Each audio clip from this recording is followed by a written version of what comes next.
Hey guys, welcome back to my channel. My name is Tyler Delcato. Today we're at the Lone Butte again. We are going to go play in their $40 Monday tournament. Super low stakes, so we're definitely going to be in there mixing it up and then trying to build up a stack early. Unlimited rebuys until there's 250 people entered. So if we have to rebuy, maybe even twice, we're going to do it. We're going to play aggressive today. Unfortunately, I think to film their tournaments here, you kind of have to be famous already. I'm not sure if they're going to tell me to stop filming, but I'm just going to try to catch as many hands as I can. Might not be taking as much notes here.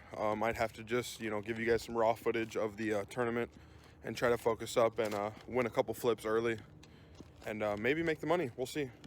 Peace. As we take our seat in this massive tournament here, $40 to get in. You start with 4,000 chips. The blinds start out at 5,100. We're in the 5,100 blind level, and we look down at King Jack of Diamonds. There's two limps to us, and we're going to raise it up here to 600. I think that this is a pretty good hand to do this with. Has very good playability post-flop, and you know what? It's 40% of a royal flush, so I don't think we're going to be folding pre-flop for any considerable amount. We take the lead in this hand and raise, though, which is very good. And I believe I get a caller here, and that's about it. One caller in the hijack. We go to a flop. It's a pretty good flop for my immediate hand, I think. It's 5-3 deuce with two diamonds. I could definitely have a lot of flopped diamond draws, over pairs here, and stuff like that. So I bet 700, and the lady seems to grab her chips pretty quickly here and make the call. When she calls so quickly here, I assume that she probably has a diamond draw herself and or maybe a one pair holding. I think she would think about raising if she had more than one pair here. I c-bet on the turn as well for 700, gets called instantly, and then on the river ace, she instantly goes all in. She actually told me on the turn that she had a pair, and I genuinely believe her there, so I was really hoping to hit my diamond because I think that she would be paying off any reasonable bet. But unfortunately for us, she goes all in, and I'm forced to fold. She does show us ace-3, so she wasn't lying about having a pair, and then she rivered two pair, which is really nice. Now, if you guys really thought that I was going to bore you with a $40 tournament, even though it is all fun, I'm not going to be boring you with a $40 tournament and a bunch of hand histories from it. But I will make a little tiny montage here of the clips. They are a little bit drawn out. I don't really know how to fast forward stuff yet, so when I figure that out, we'll end up doing that. But we pick up a little pot there with the queen 7, end up flopping a pair when we're on the button. And then we have queen 7 this time again, but it is the suited variety this time. And I'm going to be honest, I didn't even take any notes on these hands. So I'm just going to let you guys watch them, and we'll get back into the analysis when the cash game starts. Alright, gamble. You got a good hand, I bet. Same thing. No, $40 rebuy. Oh my god, I'm ahead. These are two pretty looking hands, I think. Good luck, sir. I had king eight of clubs. Oh! Alright, nice hand. 6 of hearts, bink. Okay, that's good. Why couldn't I have ace 7 of hearts instead? Nice hand. That's what happens.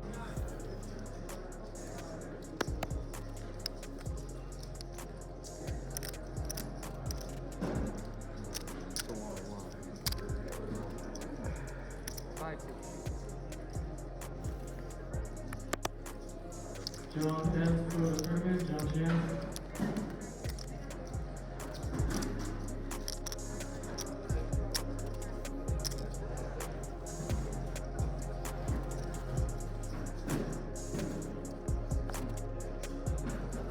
John, you give me before You're all in? Yeah, that's all I got. Yes. All right. 9, 10, Jackson.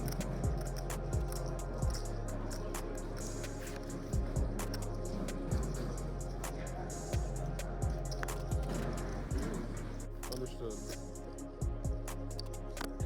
Tim Davis and Daniel West for the tournament.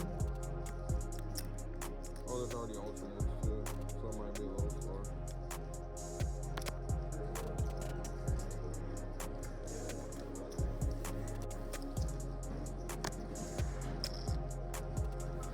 Seven?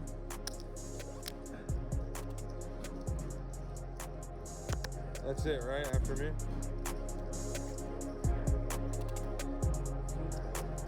Might have been winning. No, he's got a king. Hey, boy, how y'all both have a king?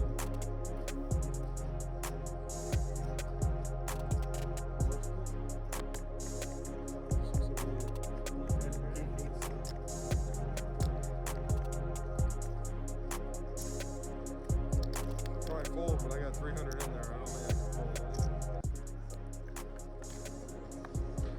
All in. All in.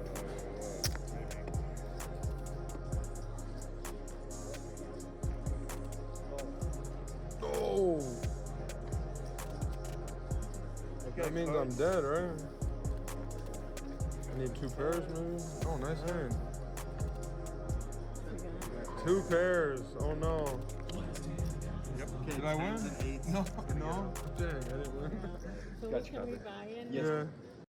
All right, after the very disgusting tournament outcome where we just end up donking off all of our chips with 1 pair and 2 separate hands for 2 buy-ins, really unfortunate. But in the cash game here, we're in the 1-2 game here at Lone Butte. It's a pretty good game, I think. I make it $15 over 2 limpers, and unfortunately for me, 3 callers to a flop. Not the best situation, in my opinion. I think that I'd rather much have 1, maybe 2 people in this pot, but you know, with more people in the pot, I don't have to win as often to make the play profitable, I suppose. The flop's pretty good for my immediate hand. It's Jack 5-8 with 2 spades. So we have the top pair, we have the 2 pair draw, we have the backdoor flush draw. I decided to make a pretty small bet here, $20 into 67. I don't think that that would really scare away any hands that I beat, and it also can help me stay out of trouble if someone decides to raise me. I can just get out of there for cheap. But folding top pair is really not in my forte of moves, in my opinion, unless I really have a read on the guy that he's never bluffing. That being said, I'm playing against a player that I have played a lot with in the past, and he's out of position to us, and he calls my 20. The 9 of spades on the turn is a pretty good card. It gives us not only the backdoor straight draw, but the backdoor up and down draw as well. I forgot to mention that earlier. We have a little bit of backdoor everything here, and we're hitting almost all of it here. I would have preferred to just have 2 pair right on the back, but I end up checking it back to him for a little bit of deception, a little bit of equity realization, I think. And we make a 10 high flush on the river.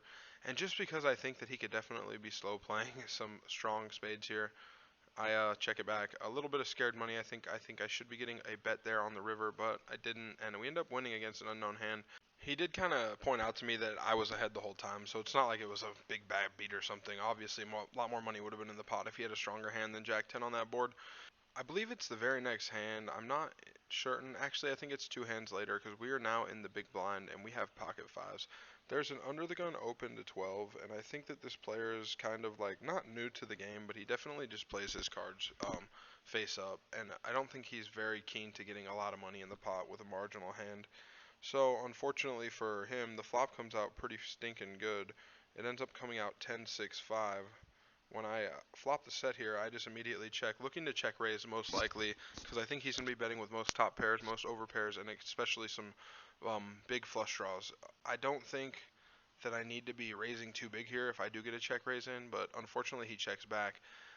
And on the next street, we end up checking again, and the initial raiser bets $13, which is music to my ears. I make it my good old favorite number here. We raise it up to 33, I believe. And I don't know what is going through his mind right now.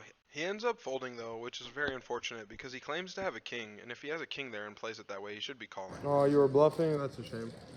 I'm not bluffing, but I don't know what you have. It's easier if you know what you have.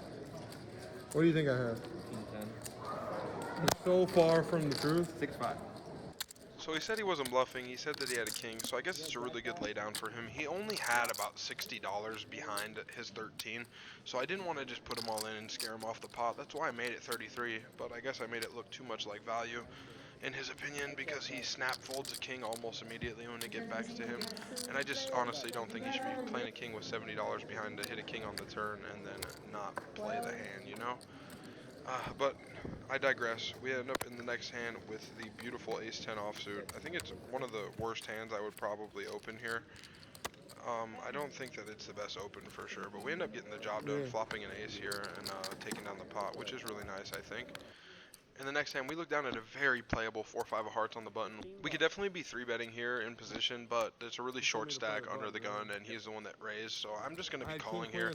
It is an ace-high flop, I believe, all spades, and we end up bluffing them off the pot in position, showing the 4-5 of hearts, because why not, right? In the very next hand, we end up getting it in very, very light. We have king high with a backdoor flush draw, backdoor straight draw. Immediately, we get rewarded with what was that? I couldn't quite catch it there. I think it was 2 aces, a very playable hand. We opened a 15 over 2 limpers, and shout out to my man Ken here. He said a little bit of words he wanted us to hear here. I'll make you block right now. I hope you don't win though. Something No happened offense. there. I think. No, there we go. You need to pay him his money. There we go. flop comes out King 9-6 Rainbow, which is a really good flop for my immediate hand, in my opinion. He can have a lot of King X hands, and the only two pair I should be worried about is King 9, possibly 9-6 suited, but I think King 9 is a better culprit. And unfortunately, I bet 15, and Kenny raises me to 45, so we have to make a decision here. We end up calling the 45. I don't think we can fold aces to one bet here. It's just not logical in my opinion. I think that he can have a lot of one pair hands, and we have the best one pair. So we end up making the call, and the turn is a pretty good card for my hand. It's the 6 of diamonds. It brings in the backdoor flush draw, and villain ends up betting 55 pretty quickly, and that's just a huge timing tell. I think obviously hindsight is 2020. I think maybe I should be trading with a little bit more caution, but he bets, and I end up calling very quickly. If he does have King 9 now, though, I am beating him at this point. And the river, I end up checking it, and he's in the tank for a few seconds, not too long, and he ends up putting out a pretty sizable bet here on the river. There's 138 in the pot, and I believe he bet something like 160, which is not my, favorite thing to see. Some people would just instantly snap call here, but I actually cut out a lot of the footage here. I think I tanked for over a minute, and just thinking about what he could have, and I was just really hoping he had something like King 9 or something like King Queen, King Jack, but unfortunately for us, we tank for a really long time with aces. There's one thing at Lone Butte, when there's no football game, splash pots going on, there is an aces crack. So if you get your aces cracked, and it goes to showdown, you end up getting $100 back. So I'm really, in theory, only calling $60 to win a huge pot. He ends up showing me King 6, so shout out to Kenny. He ended up making the vlog in his debut. Yeah, let's get the face in there and everything. There we go. I'm Shout gonna out. subscribe to your blog. What's your name? Kenny. Kenny. Ken Congratulations. King 6 offsuit. You should have only bet 100 on the river, Kenny. Then it's more fair. I hear you. Shout out to Kenny again, man. He's a really nice guy. He actually subscribed to my channel right then and there. So, I guess if I hand him over a couple $100, he'll just subscribe to me. I should start doing that to more people. All jokes aside, in the next hand, I make it 15 in the middle position around the hijack, I believe. The cutoff makes it 30. The button calls, and that kind of prices me into call here to set mine. We are pretty deep here, about $200 more behind. It is 10-9-7 with two diamonds.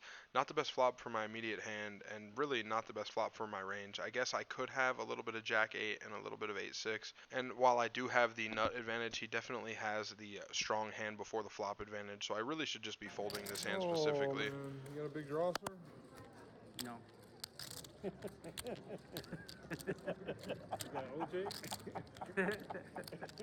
How much is it? So as you can see, Kenny makes a joke about the hand 5 deuce, either offsuit or suited. He said one time in a home game he got in a big pot with 5 deuce, and then someone ended up making a pair of twos, and then he said, "What do you call that?" And I think he said, "I'm gonna call it OJ because I just got away with murder." Again, Kenny's a really nice guy to play with. I would definitely want to play with him some more, even though he took my money. Unfortunately for me, I get a little sticky here with the pocket sixes, backdoor everything draw, but we end up pairing the board on the turn, and no help on the river, which is a queen. Nice hand, dude. I'm just bad. Can't fold. Alrighty, guys, back in the car. A little bit of a roller coaster session. I really wish I would have got out of there right on top of the roller coaster there. At the high point, I believe I had around 750 in my stack, maybe a little bit less. Maybe it was like 650 in my stack. So that means I would have been about a $400 winner. At the low point, I was down $100, and that's where I ended. The table was really good. I think I could have stayed and made some more money if I just added on a little bit and stayed. But unfortunately, that's not what is in the cards today. I got to head home. Got to do some stuff around the house. Got to start editing this vlog as well. Shout out to Ken. He's a super nice guy, super fun guy. He was the guy who cracked my aces with the King 6. So I did get 100 back on that hand, but I still lost about 150 or 200 on it. So unfortunate there. The last call of the night where I was sitting around dead even and someone jammed, super big jam again. And I think when I'm playing 1-2 and it's a lower stake game, or even 2-5 for that matter, I think I need to just be folding almost all my hands except for nut hands, because I had pocket sixes, which was like third pair, which is never good. Obviously, pocket sixes is never good there, but that's just because I see he has kings afterwards. I really do think in a normal game where it's not a bunch of OMCs, like knitting it up, I think that anyone could have a combo draw there, and then I just have to fade some overcards or some diamonds. That was my thought process, at least, is that I thought maybe if I faded some diamonds, then I would have ended up winning, but not the case. I had 6 outs. If no one folded a 6 or no one folded my straight card, which I think was a 9 or an 8. If no one folded my outs, I had 6 outs. So it's a horrible call. I called 160 into only about a pot of 250. So I don't think it's a good call at all. I don't recommend doing that with your money. So I was down $100 on the day. I actually went and played one-handed baccarat for $100 and ended up winning. So we played one more hand to tip the dealer. We won $125 right there at the end playing baccarat, which is, again, I don't recommend playing baccarat. There's no system to it. You just go look and you guess. And I guessed right today. So I would have been down $200, which is fine. You know, I take a little calculated risk to get my money back after a bad poker session. I don't do it every time, you know, like when they're really bad, I'm not going to, when they're really bad and when I lose like $300 or $400, I'm not going to just go throw 300 on baccarat. That's outrageous. But it was only $100. I took the risk. It paid off. Gamble responsibly. Don't be doing that if you can't afford to do that. I think the spot I'm in right now in life, I think that I can take a calculated risk every once in a while. I read the shit out of that board and I picked right on the first guess. So, hey, what else can you do? I hope you enjoyed this vlog, and hey, we'll see you next time. Peace. By the way, while editing this, very late at night with frizzy hair, sorry. While editing this, I just remembered that I predicted that the Bengals were going to win the Super Bowl. And here they are, coming down to the last game of the season. It is the Super Bowl against the Rams. Shout out to Matthew Stafford. I had the amazing year this year. You know, it took 13 years in Detroit to just turn around and go to the Super Bowl in his first year with a different team. Shout out to Joe Burrow, a second-year quarterback that is absolutely killing the game right now. Him and Jamar Chase are firing on all cylinders, and I kind of think the Bengals are going to win. Obviously, they're not favored to win. Vegas says they're going to lose. They're letting people bet on the Bengals at a better odds, so that means they're supposed to lose, and they probably will lose. But I just want y'all to know that I think they're going to win, and we bet on it. We bet on them to win. So did I light my $110 on fire? Who knows? I wish I would have bet last week when I said it because it paid 8 to 1 instead of 1.6 to 1. Anyways, thank you so much for watching again. I think you're going to see an outro here, so I won't bore you with any details. Peace out.